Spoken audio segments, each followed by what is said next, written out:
Om Shri Gurubhyo Namaha Harihi Om Sumukascha Ekadantascha Kapilo Gajakarnakaha Lambodharascha Vikato Vignarajo Vinayakaha Dhumaketurganadhyakshaha Palachandro Gajanaha Vakratundaha Surpakarno Herambaha Skandapurvajaha Suklam Baradharam Vishnum Sasivarnam Chaturbhujam Prasannavadanam Dhyayet Sarva Vignopasantaye Yasyad Virata Bhaktradhya Parishadhya Parasatam Vignam Nignanti Satatam Vishvaksenam Tamasraye Gurur Brahma Gurur Vishnu Gurur Devo Maheswaraha Gurur Sakshat Parabrahma Tasmai Shri Gurave Namaha. With the Bhagavan's grace, let's continue. Athato bhaktim vyakya syamaha sa tvasmin parama prema rupa amritasva rupa cha yat labdhva puman siddho bhavati amrito bhavati tripto bhavati yat prapya na kinchit vanchati na sochati na dveshti na ramate na utsahi bhavati. We were there.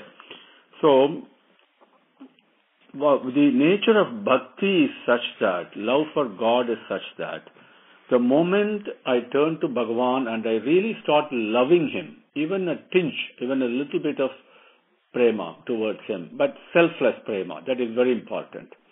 And then what happens, really, whatever happens, it doesn't necessarily give you great happiness. You don't get sad also. And na ramate, it's not a big deal. It happens, like a way gentle breeze is blowing.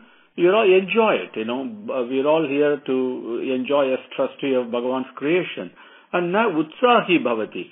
This is very important because utsaham is one way to understand it, is enthusiasm and positive outlook. Another is utsaham, the impulse that comes from within us to do some work, right? And also the three impulses, three natural gunas, one that pushes you, the other one, tamasik, kind of puts a brake on, and then satvikam keeps it in balance and all that. All those three impulses really don't seem to matter because what really happens, the truth of the matter is, what is really happening is I'm not doing anything, you're not doing anything. It happens by itself. And when that awareness comes, when you are attached to Bhagavan, and that sense of balance and equilibrium is there, where is the question of utsaham or happiness or sadness or desire? Nothing. And this is what we shared the Bhagavad Gita teaching also, the last class, which is in the Bhakti Yoga slokam number 17, right? Now, we also talked about not dveshti, the hatred and all that, right? Let's move on to slokam number 6, sutra number 6. Yat nyatva matto bhavati stabdho bhavati atma ramo bhavati. What a beautiful experience that is to have atma rama bhavati. My God. Yat nyatva matto bhavati stabdho bhavati atma ramo bhavati. I think the padangal are very clear. Yat labdva mattaha bhavati stabdaha bhavati atma ramaha bhavati. Okay, those are the padangal. Now, yat, the meaning is yat, which means here bhakti. That is what Narada is teaching us, right? Yat, which is this bhakti, love for God, love of God and love for God are one and the same. Bhakta and Bhagavan are one and the same, as we saw in Bhagavatam, right? There is no difference. And so that love, selfless love, okay, prema for prema's sake, no other things attached to it, just because it is, right? And yet, jnatva, knowing which, matto bhavati, mattam is like unmattam. Mattam, people think it is madness. No, it's actually intoxication. Not intoxication immediately, not out of drinking liquor and all. That is all mind. It is that's actually very very low way of even losing your awareness, so to speak. That is actually crazy. It's going on the animalistic side, going down. But here, the intoxication, when you taste the sweetness of selflessness, really sans selfishness, not even an iota of selfishness is there. What is left is nothing but love. And when you taste that, you actually become intoxicated. That is why it's called madhu, right? And even in our own case, this aspect of madhu is present everywhere. That is what is attracting us everywhere. That is what we call as Rama, Ramyateti Ramaha and all that. What is this madhu? If you really look at it, we all have what is known as ahamkaram. I have done this, right? That sense of that ahamkaram is there, and mamakaram, this belongs to me, this is mine, don't touch this, that, why are we attracted to this? Why are we so intoxicated by that feeling? That's also Bhagavan, if you really look at it, right? If you approach it as Bhagavan, then there is nothing wrong in it. That madhu, that intoxication of our own ahamkaram and mamakaram, what we call as ego and all that intoxication, when you remove the selfishness out of it, that intoxication still remains. That is selfless love. And that madhu is what he is talking about. Matto bhavati. Stabdho bhavati. And we'll share with you some examples so you understand. And in the next sutram, Narada, make sure we understand this correctly. So that also is going to teach us. Stabdaha. Stabdaha means to become like a statue. When you are involved with Bhagavan and nothing else, you behave like a madman. The rest of the world can call you as mad. But you are in a different level of experience and awareness, right? There is no body consciousness. That's very important. And sometimes you can cry, you jump, you laugh and you dance, and then sometimes you stand like a statue, as the gopis did when Vidura came there, right? Atma Ramo Bhavati, very important. The entity that each one of us are, and that is within us and doing everything, and when I turn towards it and touch it and embrace it, that Atma Ramam, that Ramyam, that attraction, that you become that sweetness itself. On a physical level, this is what, when the electrons move around the nucleus of an atom, what is it that is keeping them in motion? What is it that's keeping them attracted? We may call it different names, centripetal force, centrifugal force. These are all names we have given. But what is that entity? That is that madhu. That is that Atma Ramam. Okay, and that is on a personal experience level, nothing but selfless love and prema. The moment I turn to it, I become Prema Swarupa itself, Atma Rama itself, Atma Rama Bhavati. In Bhagavatam, when they describe Prahladan, because he was always immersed in the love for Bhagavan, Sriman Narayana, and he worshipped them as Sriman Narayana. And you can worship Bhagavan in whatever form you like. And whatever form you like, love it with your heart, to the tilt. You must love it. Whatever form, it doesn't matter. And because of Prahlada's immersion in this bhakti, in Bhagavan, sometimes he used to cry. Sometimes he used to laugh. And sometimes he used to sing very loudly. And sometimes he used to shout. And sometimes, without any feeling, he used to dance. And sometimes he used to think that he was Krishna and he'll be doing all the leelas that Krishna did. And sometimes, just sit there, tears will be flowing down from his ears in tears of joy and bliss. And he'll be like a statue. That is what happens, bhakti does to you.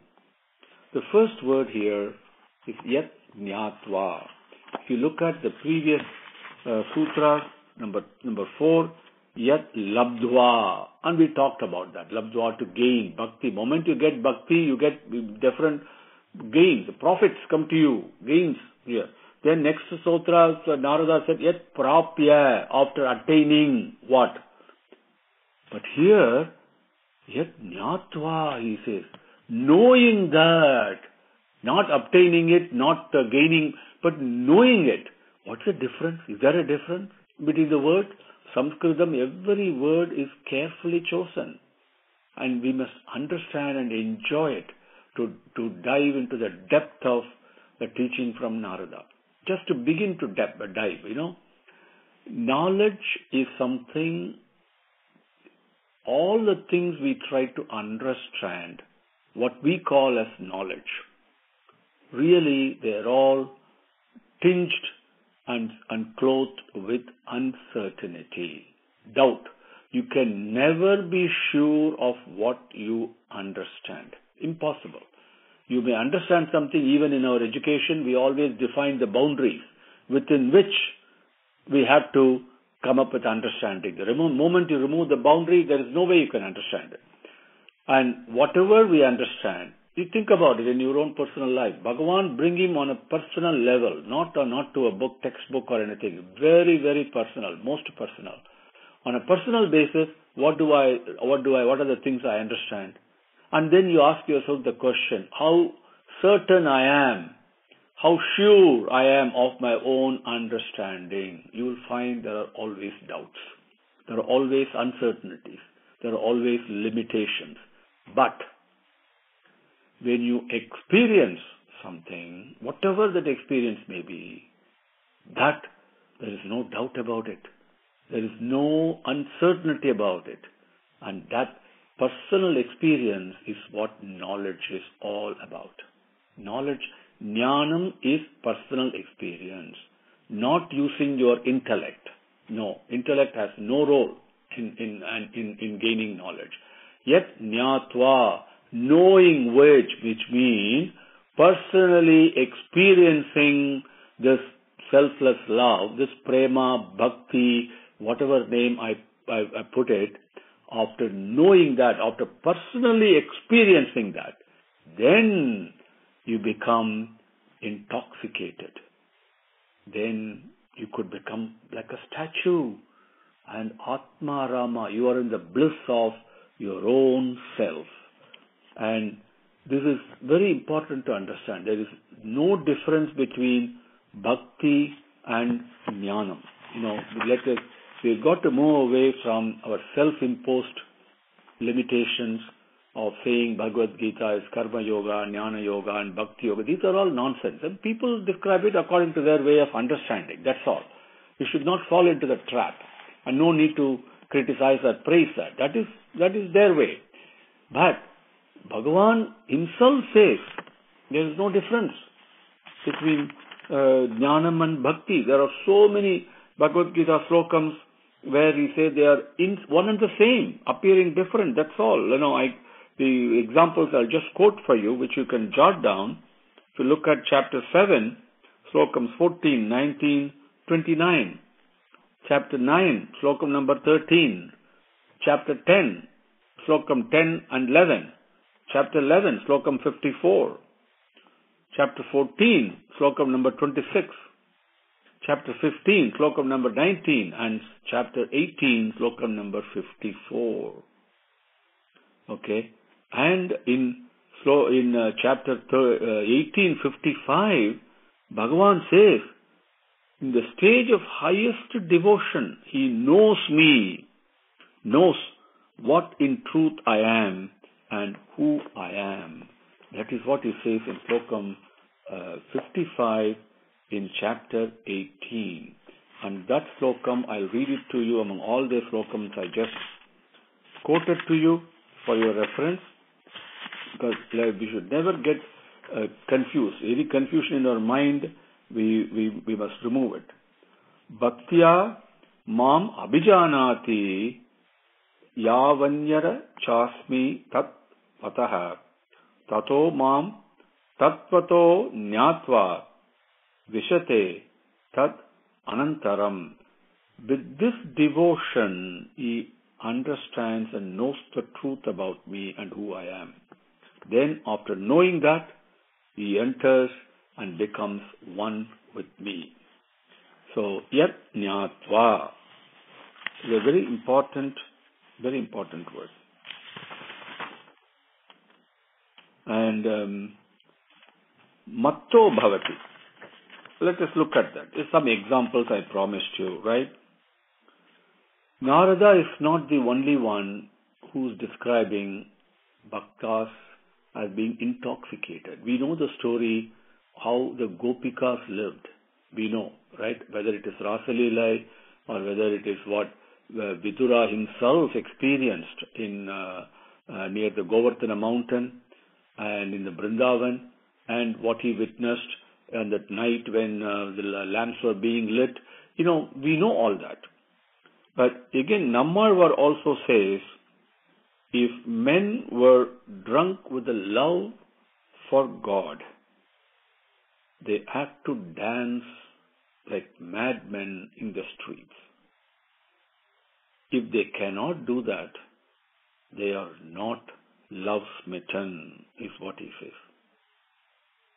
And the Ramakrishna Paramahamsa says, the God-intoxicated man, that is the only madhu we really need. Not the liquor that we drink and make noise about. No, that's nothing. We should be ashamed of ourselves for behaving like animals. Okay? We should exercise some discipline with the buddhi given to us. But the intoxication we need, the God-intoxicated man is unconscious of himself. Okay? And the Prahlada's example I just quoted for you. And Stabdha, becoming like a statue, I gave you an example of what happened in the Vrindavan Vidura visited, right? So, you have an idea of what this sutram, the command is. We have to understand this carefully. Let us move on to the next sutram. Sa na kamayamana nirodha rupasvate. Very important. Sa na kamayamana nirodha rupasvate. Simple words. Now we saw earlier sa. What does it mean? Yeah, you know about this also. It is not something I'm telling you something new. It's not about neuroscience or something that I don't know anything about. I'm telling you. It's some bhakti you also know. Sa, that's what he's saying. Okay? And nirodha rupatvat. That bhakti, that makes you like matto bhavati, stabdho bhavati, atma ramo bhavati, knowing which you don't na kinchit vanchati, na sochati, na ramati, right? That bhakti is nirodha rupatvat. It is amrita swarupam. We saw that. It is also nirodha swarupam, nirodha rupam. What is nirodham means? Nirodham.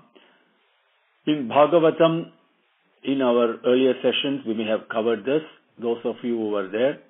Nirodham is one of the 10 qualities of a Purana. And what that means, it's basically absorption. Absorption without leaving any residue behind. We call it as dissolution or elimination or disappearance. Whatever word we use, it is there and next moment it is not there. It is like, to put a very crude example, how a spider puts out its house and then it kind of draws everything within itself, right? And it's gone. And it is like that. What is this destruction, destroying, disappearance, whatever word you want to call it? That form, also this bhakti is that form. What does it actually destroy and eliminate and make disappear? Kamayamana. It is not kamayamana, na kamayamana. It is not the regular types of desires we have towards worldly matters. Whether it is lust or whether it is desire towards money, wealth, position, power, fame, whatever. So many desires we have in this world. And what Narada says is, Sa na kamayamana. That bhakti is none of this. It is not the desire. Desire for God is different, very different, diametrically different, entirely different. It's on a different plane. It's a different entity. Other than the word we use, the kama is the only common verb there. It is very different nature. It is nothing to do with the worldly desires. That's what he says, na kamayamana. And what it actually is, nirodha rupatvate. It is actually a nature that destroys your worldly desires. You understand? Sa na kamayamana nirodha rupatvate. Let's go to the next one. Now, what is nirodham? Immediately destroying, destruction. What does it mean? We need to understand that. So Narada explains it. So Sutram number 8. Nirodhastu loka veda vyaparanyasaha. Nirodhastu loka veda vyaparanyasaha. Padangal. Nirodha tu loka veda vyapara nyasaha. See, it's so important. Nirodha tu, but, and, Nirodha. Now he's talking about the Nirodha. What does he mean? Nirodha Rupa Vata. So he's now explaining that Nirodha. He says, Loka Veda Vyapara. In this world, what do? We do nothing but Vyapara. Always give and take, always to do with, selfish benefits, Even we talk to other people if I want something out of it, right? Whereas, when you are there just spreading love, you really don't want anything back. The other person is happy and he gives love you back. That's the way it goes. Nothing more than that. Nothing more. But everything that we do is always parasparam, based upon this selfish vyavaram, transaction, like a business transaction. Whereas, the oxygen given out by the tree and the carbon dioxide given out by us, even though when we do transaction with the trees, with the plants and all that, even though that is based upon the existence of each of our entity, ourselves as well as the plant, it is a natural thing, parasparam, it is taking place without the feeling of ahamkaram. That is where the difference comes in. Okay, so vyaparam, the transactions that goes on in all the world, the lokam, Veda in terms of knowledge and scholarship and whatever, all the things we do, accumulating wealth, making money, whatever, all the things that we do, they're all vyapara. Nyasaha. Nyasaha means that is moving away from, renouncing it from. So this nirodha means it is actually moved away from renouncing the loka veda vyaparam. All this business transaction being attracted to the various things in the world, that it is not there. It is non-existent. It is moved away from it. That is the way he defines it. Nirodhastu loka veda vyapara nyasaha. Let's go to the next one. I will see if I can give you. Now, we are on this. Let me explain a couple of more points on this. So, the next question comes. So, if I love Bhagavan, and then that bhakti, now all of a sudden nirodham, that means I'm not involved in this activities of the world, nyasaha. That's not what he means. Vyaparam is an important word. Here, what happens is, when you really love Bhagavan, you'll be engaged in lots of activities for the welfare of the society, welfare of the whole world and the prapancham. That comes natural. It's a very natural thing that will take place. You will not sit idle. So, let's not confuse Vyaparam with action. Okay? The actions and activities take place in a selfless manner. As Bhagavan himself says for example, in Gita chapter Adhyayam 3, Karma Yoga, if you look at Slokam 17, he says, whoever is involved himself very happy and tripti, all the things, contented and very happy, blissful. And for him, there is no necessity for him to do any action. He does not stand to gain anything or does not stand to lose anything. But he will still be engaged in activities for the welfare of the whole world. This is very important to understand. So, Nirodhastu Loka Veda Vyapara Nyasaha. Next one. Tasmin Ananyata Tad Virodhishu Udasinata Cha. Very important to understand this.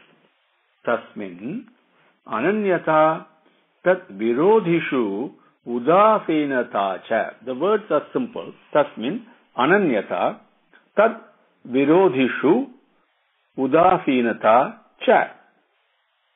See, this bhakti is such that, and renouncing all the desires for the worldly matters is such that, and so total and complete and exclusive it is, it actually excludes everything else. It says tasmin, the nirodham, ananyata.